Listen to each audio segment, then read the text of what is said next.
समय का पहिया अपनी गति से चलता रहता है, लेकिन इस पहिए के नीचे अक्सर वे लोग कुचले जाते हैं जिनके पास न ताकत होती है और न ही दौलत। लेकिन इसी भीड़ में कुछ ऐसे भी होते हैं जो अपनी किस्मत खुद लिखने का दम रखते हैं। ये कहानी है एक ऐसे ही लड़के सूरज की, जिसका जन्म अंधेरे में हुआ, लेकिन उसका लक्ष्य आसमान को छूना था। आज का समाज, जिसे हम कंपटीशन की दुनिया कहते हैं, यहाँ किसी की तरक्की देखकर तालियां बजाने वाले कम और जलने वाले ज्यादा होते हैं। माँ, अब और नहीं सहा जाता। बाबूजी की दवाई के लिए भी हर महीने हमें किसी न किसी के आगे हाथ फैलाना पड़ता है। मैं ये सब बदल दूंगा माँ। मैंने जो नया बिजनेस मॉडल सोचा है वो इस शहर के मार्केट को हिला कर रख देगा। बेटा, सपने देखना अच्छी बात है, पर ये दुनिया बहुत जालिम है। यहाँ बड़े बड़े मगरमच्छ बैठे हैं जो छोटी मछलियों को निगल जाते हैं। हमारे पास ना पैसा है ना सिफारिश, तो कैसे लड़ेगा उनसे? माँ, पैसा और सिफारिश नहीं, बस एक सही आइडिया और जिद चाहिए। आज बाजार में लोग वही पुराना सामान बेच रहे हैं। मैं लोगों को सर्विस बेचूंगा, वो भी ऐसी सर्विस जो उनके घर तक पहुंचेगी। देख लेना, एक दिन ये सेवा कनेक्ट नाम पूरे शहर में गूंजेगा। सूरज की आंखों में एक चमक थी। वह जानता था कि रास्ता आसान नहीं है। उसके पास एक पुराना लैपटॉप और एक टूटी हुई साइकिल के अलावा कुछ नहीं था। ये उसका स्ट्रॉन्ग सेटअप नहीं, बल्कि उसकी शुरुआत थी। उसने दिन रात एक कर दिया। वह सुबह अखबार बांटता और दिन भर शहर की गलियों में घूमकर अपने नए स्टार्टअप सेवा कनेक्ट के लिए सर्वे करता। लोग उस पर हंसते थे।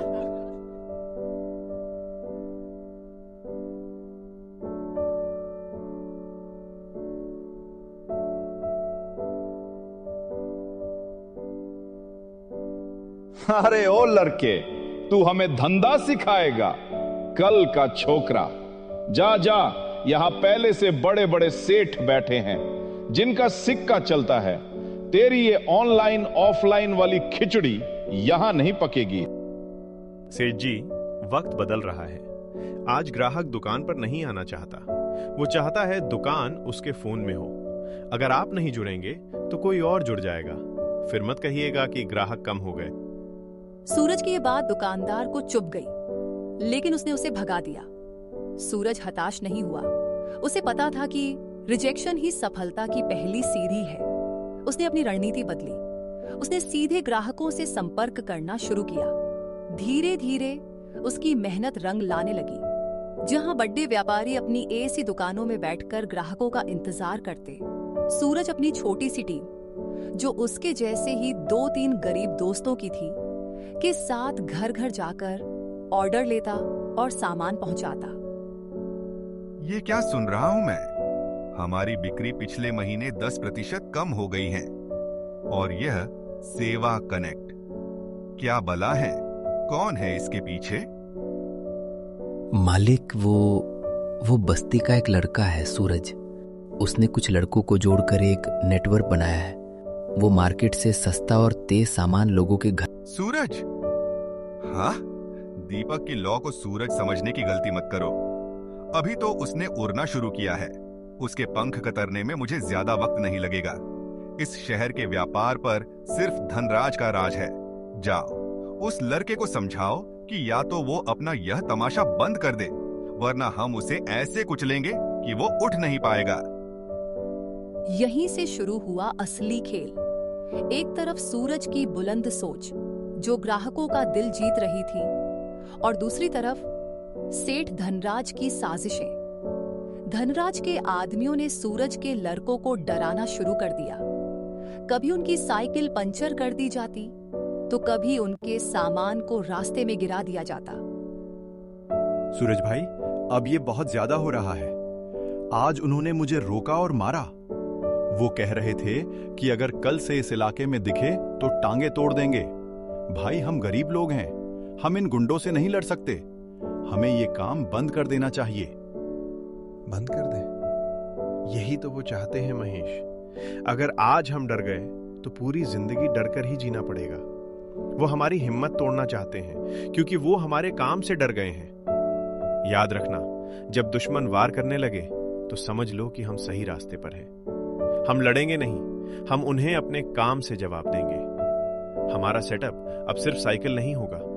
मैंने कुछ पैसे जोड़े हैं। हम कल ही 2 पुरानी बाइक खरीदेंगे और पुलिस में शिकायत भी दर्ज कराएंगे। हम डरेंगे नहीं, डटे रहेंगे। सूरज का यह बुलंद इरादा ही उसकी सबसे बड़ी ताकत थी। उसने अपने साथियों में नया जोश भर दिया। अगले ही दिन सूरज ने अपनी रणनीति और मजबूत कर ली। उसने पुलिस कमिश्नर को एक पत्र लिखा और सोशल मीडिया पर अपनी कहानी डाली कि कैसे कुछ लोग एक छोटे स्टार्टअप को कुचलना चाहते हैं। यह दांव काम कर गया। जनता की सहानुभूति सूरज के साथ हो गई। जो लोग पहले उसे नजरअंदाज कर रहे थे, अब वे उसका समर्थन करने लगे। सेवा कनेक्ट अब सिर्फ एक सर्विस नहीं बल्कि एक आंदोलन बन गया था। इस कीड़े ने तो सोशल मीडिया पर हंगामा मचा दिया है। अब इसे सीधे नहीं, टेढ़े तरीके से रोकना होगा। इसकी जड़ें काटो। पता करो यह माल कहां से उठाता है। सप्लायर्स को धमकी दो। अगर किसी ने सूरज को माल दिया तो धनराज से उसका धंधा हमेशा के लिए बंद समझो। परेशानियां खत्म नहीं हुई थीं, बल्कि अब और बढ़ने वाली थीं। सप्लायर्स ने डर के मारे सूरज को सामान देने से मना कर दिया। ऑर्डर पेंडिंग होने लगे। ग्राहक चिल्लाने लगे। सूरज की बनाई हुई साख दांव पर लग गई। ऐसा लग रहा था कि अमीरी की ताकत के आगे गरीबी का हौसला हार जाएगा। सूरज खाली गोदाम में खड़ा था। माथे पर पसीना और आंखों में चिंता थी। अगर सप्लायर्स ने हाथ खींच लिए तो हम ग्राहकों को क्या देंगे? क्या मेरा सपना यहीं खत्म हो जाएगा? नहीं, नहीं। अगर एक दरवाजा बंद होता है तो दूसरा जरूर खुलता है। मुझे मार्केट के उन लोगों को ढूंढना होगा जो धनराज से परेशान हैं। दुश्मन का दुश्मन दोस्त होता है। सूरज ने हार मानने के बजाय एक नया मास्टर स्ट्रोक खेलने का सोचा। उसने उन छोटे व्यापारियों और किसानों से संपर्क करने का फैसला किया जिन्हें धनराज जैसे बिचौलिए लूट रहे थे। ये एक जोखिम भरा कदम था, लेकिन सूरज जानता था कि बड़ी कामयाबी के लिए बड़ा खतरा उठाना पड़ता है। कहते हैं कि जब इंसान की नीयत साफ हो तो रास्ते अपने आप निकल आते हैं। सेठ धनराज ने सूरज के शहर वाले दरवाजे बंद किए तो सूरज ने गांव के दरवाजे खटखटाने का फैसला किया। यह सिर्फ एक बिजनेस प्लान नहीं था, ये एक क्रांति थी। सूरज ने अपनी टूटी हुई बाइक उठाई और शहर से दूर उन गांवों की ओर निकल पड़ा जहां से असली अनाज और सब्जियां आती थीं। उसका इरादा चट्टान की तरह मजबूत था और यही उसकी सबसे बड़ी पूंजी थी। देखो बेटा, तुम शहर के लोग चिकनी चुपड़ी बातें करके हमें लूटते हो। वो सेठ धनराज भी पहले ऐसे ही आया था। अब हम उधार और ब्याज के चक्कर में अपनी जमीन गिरवी रख चुके हैं। हम तुम पर भरोसा क्यों करें? काका, मैं यहाँ आपको लूटने नहीं, आपको आपका हक दिलाने आया हूँ। सेठ जी आपसे 10 रुपए में खरीदते हैं और शहर में 50 में बेचते हैं। मैं बिचौलिया नहीं बनना चाहता। आप सीधा मेरे सेवा कनेक्ट ऐप से जुड़िए। मैं आपको 10 नहीं 30 रुपए दूंगा और शहर वालों को 40 में बेचूंगा। मुनाफा आपका भी और ग्राहकों का भी। मेरा सेटअप कोई ऑफिस नहीं, आप लोगों का भरोसा है। विश्वास बनाना आसान नहीं था, लेकिन सूरज की आंखों में जो सच्चाई थी, उसने किसानों का दिल जीत लिया। धीरे धीरे 1-2 नहीं, बल्कि 10 गांवों के किसान सूरज के साथ जुड़ गए। सूरज ने अपनी छोटी सी टीम के साथ मिलकर एक डायरेक्ट सप्लाई चेन तैयार कर ली। अब उसे किसी बड़े सप्लायर की जरूरत नहीं थी। सूरज का दांव सही लगा। शहर के लोगों को बाजार से कम दाम पर बिल्कुल ताजा सामान मिलने लगा।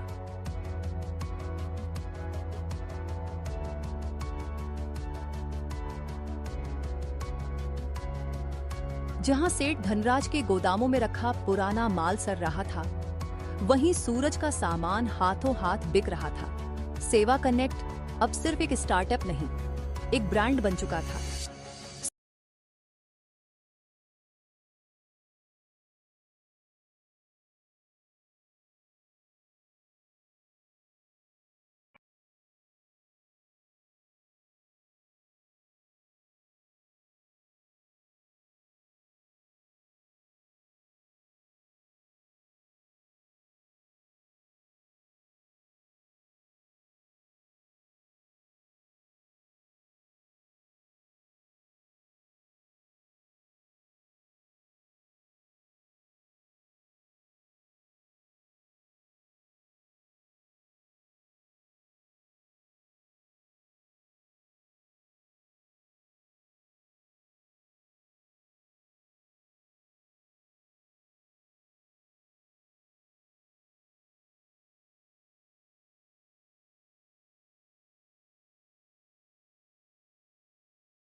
रात के करीब 11:30 हो रहे थे।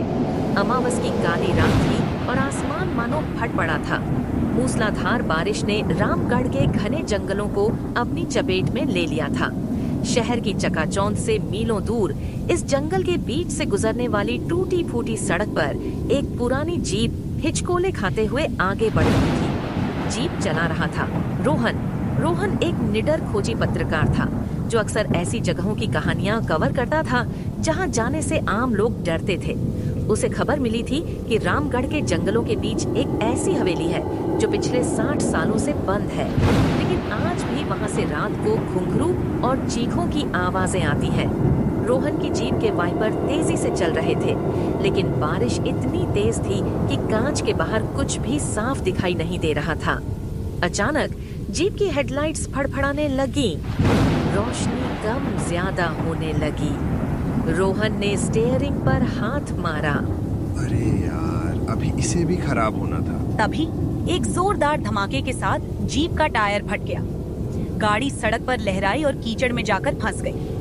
रोहन ने गाड़ी स्टार्ट करने की कोशिश की, लेकिन इंजन ने भी जवाब दे दिया। वह हताश होकर गाड़ी से नीचे उतरा। चारों तरफ सिर्फ घना जंगल और अंधेरा था। उसने अपना रेनकोट ठीक किया और टॉर्च जलाई। टॉर्च की रोशनी बारिश की बूंदों को काटती हुई आगे बढ़ी। कुछ ही दूरी पर उसे एक धुंधली सी पीली रोशनी दिखाई दी। शुक्र है, शायद कोई घर या दुकान है। रोहन ने सोचा और उस रोशनी की तरफ कदम बढ़ा दिए। कीचड़ भरे रास्ते पर चलते हुए रोहन उस रोशनी के पास पहुंचा। वो एक पुरानी जर्जर सी चाय की टपरी थी जो बांस और तिरपाल से बनी थी। अंदर एक लालटेन जल रही थी और एक बूढ़ा आदमी जिसकी दाढ़ी बिल्कुल सफेद थी और चेहरे पर झुर्रियों का जाल था, अंगीठी पर कोयले सुलगा रहा था। रोहन अंदर गया और राहत की सांस ली। बाबा राम राम, मेरी गाड़ी थोड़ी दूर खराब हो गई है। क्या आसपास कोई गराज या मदद मिलेगी? बूढ़े ने धीरे से सिर उठाया। उसकी आंखें पत्थर आई हुई थी, जैसे उनमें कोई भाव ही ना हो। उसने रोहन को ऊपर से नीचे तक देखा। इस जंगल में मदद नहीं, सिर्फ मुसीबत मिलती है बेटा। बैठो, आग ताप लो। रोहन अंगीठी के पास बैठ गया। बूढ़े ने उसे मिट्टी के कुल्हड़ में चाय दी। तुम परदेसी लगते हो। इतनी रात को कालागढ़ के रास्ते पर क्या कर रहे हो? कालागढ़? मुझे तो बताया गया था कि ये रामगढ़ का रास्ता है। मैं यहाँ की पुरानी रायजादा हवेली पर एक डॉक्यूमेंट्री बनाने आया हूँ। रायजादा हवेली का नाम सुनते ही बूढ़े के हाथ से चिमटा छूट गया। बूढ़े की आंखों में अचानक डर तैरने लगा। रायजादा हवेली? बेटा, अगर अपनी जान प्यारी है तो चाय पीकर उल्टे पांव लौट जाओ। वो हवेली नहीं, मौत का कुआं है। रोहन ने अपना रिकॉर्डर चालू कर लिया। उसे अपनी कहानी मिल रही थी। क्यों बाबा, ऐसा क्या है? बूढ़े ने धीमी और भारी आवाज में बोलना शुरू किया। 60 साल पहले वो हवेली गुलजार हुआ करती थी। ठाकुर संग्राम सिंह वहां के मालिक थे। बहुत रसूखदार लेकिन घमंडी और क्रूर। कहते हैं ठाकुर को काले जादू का शौक था। उसे सोना बनाने की विद्या चाहिए थी। एक तांत्रिक ने उसे बताया कि अगर वो अमावस की रात को 11 कुंवारी लड़कियों की बलि देगा तो वो अमर हो जाएगा और उसके तहखाने की मिट्टी सोना बन जाएगी। ठाकुर ने लालच में आकर गांव की लड़कियों को अगवा करना शुरू किया, लेकिन 11वीं लड़की चंपा, वो कोई साधारण लड़की नहीं थी। वो ठाकुर की अपनी नाजायज औलाद थी जिसे उसने कभी स्वीकारा नहीं था। जब ठाकुर ने उसकी बलि दी तो मरते मरते चंपा ने ऐसा श्राप दिया कि उसी रात हवेली में आग लग गई। ठाकुर और उसका पूरा परिवार जलकर खाक हो गया, लेकिन उनकी आत्माएं वो आज भी वहीं कैद है। जो वहां जाता है वो कभी वापस नहीं आता। रोहन मुस्कुराया। वह इन कहानियों को सिर्फ अंधविश्वास मानता था। बाबा अच्छी बात है, लेकिन मुझे वहां जाना ही होगा। मेरे पास कैमरा है, मैं दुनिया को सच दिखाना चाहता हूँ। बूढ़े ने एक गहरी सांस ली। सच देखने के लिए जिंदा रहना जरूरी है बेटा।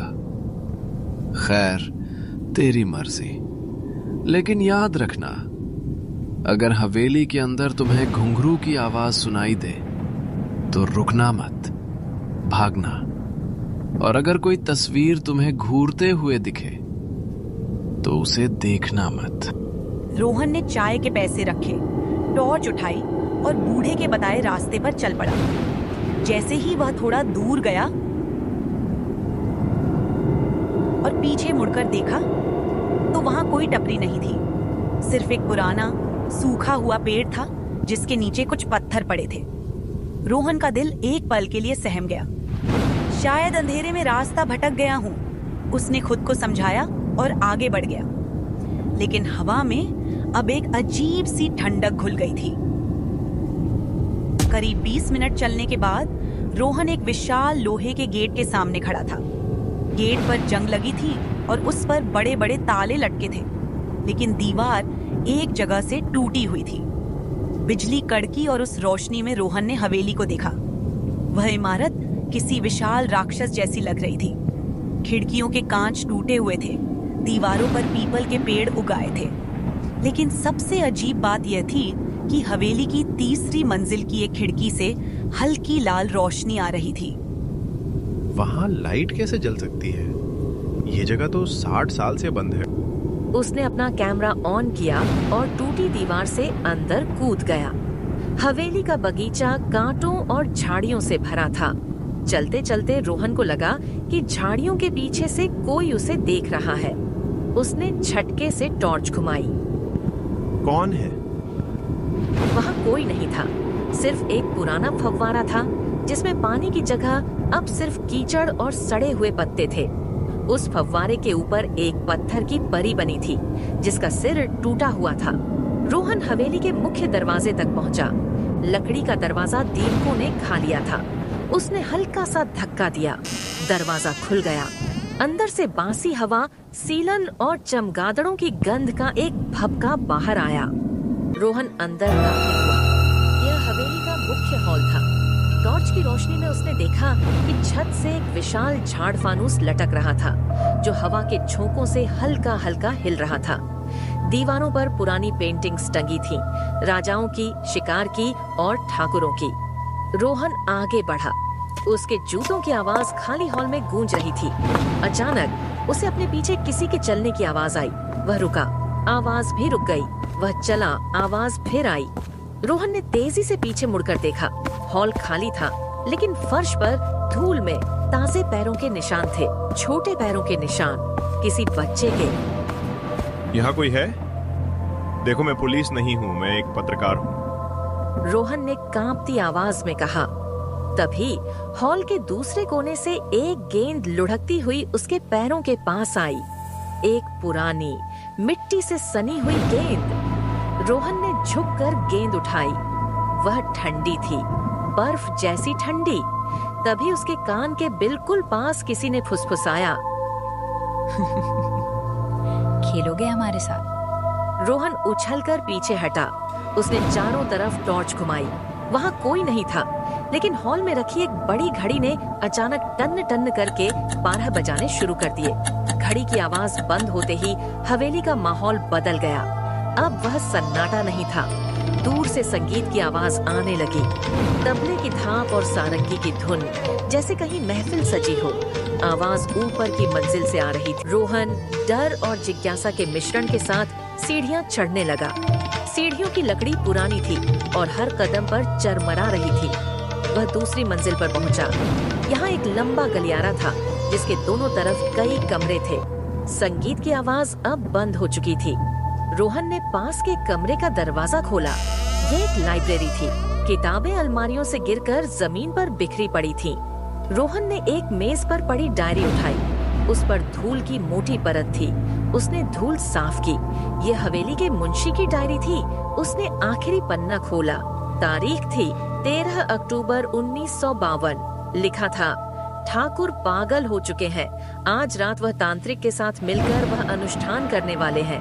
चंपा को तहखाने में कैद कर दिया गया है। हवेली में खून की गंध आ रही है। मुझे भागना होगा, इससे पहले कि वह मुझे भी। लिखावट वहीं खत्म हो गई थी और पन्ने पर पुराने सूखे हुए खून के छींटे थे। तो वो बूढ़ा सच कह रहा था। रोहन बड़बड़ाया। तभी लाइब्रेरी का दरवाजा जोर से बंद हो गया। रोहन ने दरवाजा खोलने की कोशिश की, लेकिन वह जाम हो चुका था। टॉर्च की रोशनी फड़फड़ाने लगी और बुझ गई। अब कमरे में घुप अंधेरा था। अंधेरे में रोहन को किसी के भारी सांस लेने की आवाज सुनाई देने लगी। रोहन ने अपनी जेब से लाइटर निकाला। जैसे ही उसने लाइटर जलाया, उसने देखा कि अलमारी के ऊपर एक भयानक आकृति बैठी है। काली जली हुई त्वचा और लाल अंगारे जैसी आंखें। वह आकृति रोहन की तरफ कूदी। रोहन चीखते हुए नीचे झुका और आकृति उसके ऊपर से निकलकर दीवार से टकराई। वह ठाकुर का वफादार झल्लाद था, जो अब एक पिशाच बन चुका था। रोहन ने पास पड़ी एक भारी कुर्सी उठाई और खिड़की के कांच पर दे मारी। चांदनी अंदर आई। रोशनी पड़ते ही वह पिशाच पीछे हटा, क्योंकि शायद उसे रोशनी से डर लगता था। रोहन ने मौका देखा और दरवाजे को पूरी ताकत से कंधे से मारा। दीमक लगी लकड़ी टूट गई और रोहन बाहर गलियारे में गिर पड़ा। वह हाँफ रहा था। मुझे यहाँ से निकलना हो। रोहन भागकर सीढ़ियों की तरफ जा रहा था। तभी उसे फिर वही आवाज सुनाई दी, जिसके बारे में बूढ़े ने चेतावनी दी थी। छन छन छन, घुंघरू की आवाज। यह आवाज उसे अपनी ओर खींच रही थी, जैसे कोई सम्मोहन हो। न चाहते हुए भी रोहन के कदम उस कमरे की तरफ बढ़ गए जहाँ से आवाज आ रही थी। ये वही कमरा था जिसकी खिड़की से बाहर रोशनी दिख रही थी। उसने धीरे से दरवाजा धक्का दिया। अंदर का नजारा देख रोहन की रूह कांप गई। कमरा बिल्कुल साफ सुथरा था, जैसे आज ही सजाया गया हो। कमरे के बीचों बीच एक झूमर जल रहा था, बिना बिजली के, और वहाँ एक बड़े से आईने के सामने एक लड़की बैठी थी। उसने पुराने जमाने का घाघरा चोली पहना था और वह अपने बालों में कंघी कर रही थी। चंपा, रोहन के मुंह से निकला। लड़की ने कंघी रोकी। उसने आईने के जरिए रोहन को देखा। उसका चेहरा बेहद खूबसूरत था, लेकिन उसकी गर्दन पर एक गहरा कटा हुआ निशान था, जिससे ताजा खून बह रहा था। लड़की धीरे से मुड़ी। तुम आ गए। हम कब से तुम्हारा इंतजार कर रहे थे। तुम जिंदा हो? जिंदा? यहाँ कोई जिंदा नहीं है बाबूजी। हम सब तो बस उस पल में कैद हैं जब हमारी सांसें छीनी गई थी। अचानक चंपा का चेहरा बदलने लगा। उसकी खूबसूरती गलने लगी, त्वचा काली पड़ने लगी और देखते ही देखते वह एक जलती हुई लाश में बदल गई। बचाओ, मुझे आग से बचाओ, वो चिल्लाई। पूरे कमरे में आग की लपटें दिखाई देने लगी। यह एक भ्रम था। रोहन को गर्मी महसूस हो रही थी। ये आग तब तक नहीं बुझेगी जब तक ठाकुर का पाप खत्म नहीं होगा। चंपा की रूह चिल्लाई। तहखाने में जाओ, उसका राज वहाँ है। रोहन ने खुद को संभाला। तहखाना कहाँ है? रसोई के नीचे, पुराने कुएं के पास। चंपा ने इशारा किया और धुएं में गायब हो गई। रोहन नीचे भागा। हवेली अब और भी ज्यादा आक्रामक हो गई थी। दीवारें हिल रही थीं, पेंटिंग से खून के आंसू बह रहे थे। वह रसोई में पहुंचा। वहां पुराने पीतल के बर्तन अपने आप हवा में उड़ रहे थे और एक दूसरे से टकरा रहे थे। रोहन ने अपना सिर बचाया और रसोई के कोने में बने एक छोटे से लकड़ी के दरवाजे को खोज निकाला। उसने फर्श पर बिछी चटाई हटाई तो नीचे लोहे का एक ढक्कन दिखा।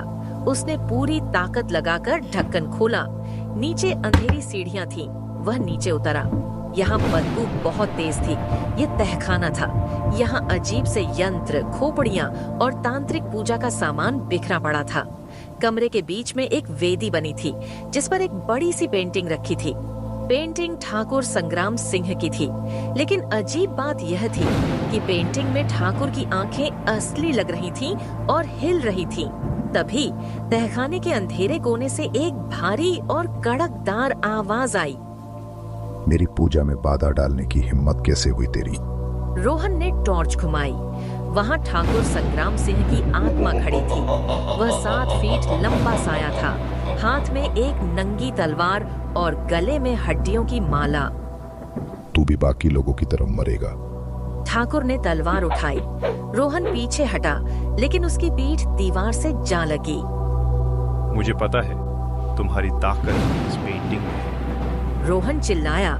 चंपा ने इशारा किया था कि ठाकुर का पाप खत्म करना होगा। ठाकुर हंसा। उसकी हंसी से तहखाना कांप उठा। यह पेंटिंग साधारण नहीं है, इसे खून से बनाया गया है। इसे कोई हथियार नहीं काट सकता। ठाकुर धीरे धीरे आगे बढ़ रहा था।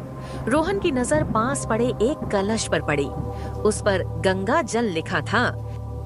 शायद तांत्रिक ने शुद्धिकरण के लिए रखा हो और इस्तेमाल न कर पाया हो, या फिर वहां केरोसिन की एक पुरानी चलो केरोसिन का इस्तेमाल करते हैं, वो ज्यादा तर्कसंगत है। वहां एक पुरानी लालटेन पड़ी थी जिसमें अभी भी तेल था।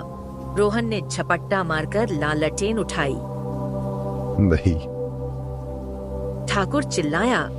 रोहन ने लालटेन का कांच तोड़ा और उसे उस पेंटिंग पर दे मारा। साथ ही अपनी जेब से लाइटर निकालकर उस पर फेंक दिया।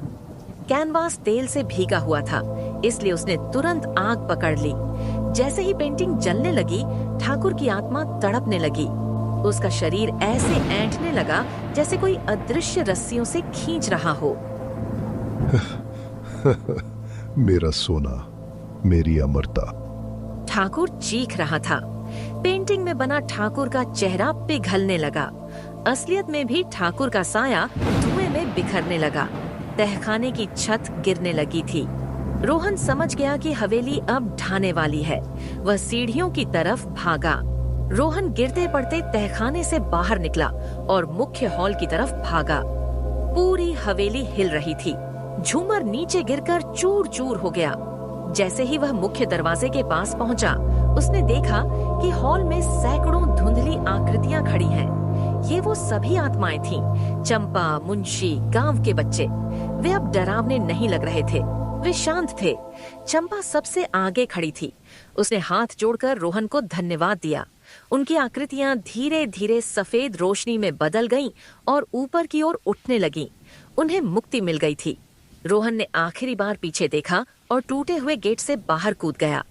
वह जैसे ही बाहर निकला, पीछे एक जोरदार धमाका हुआ और हवेली का एक बड़ा हिस्सा भर भरा कर गिर गया। बारिश रुक चुकी थी।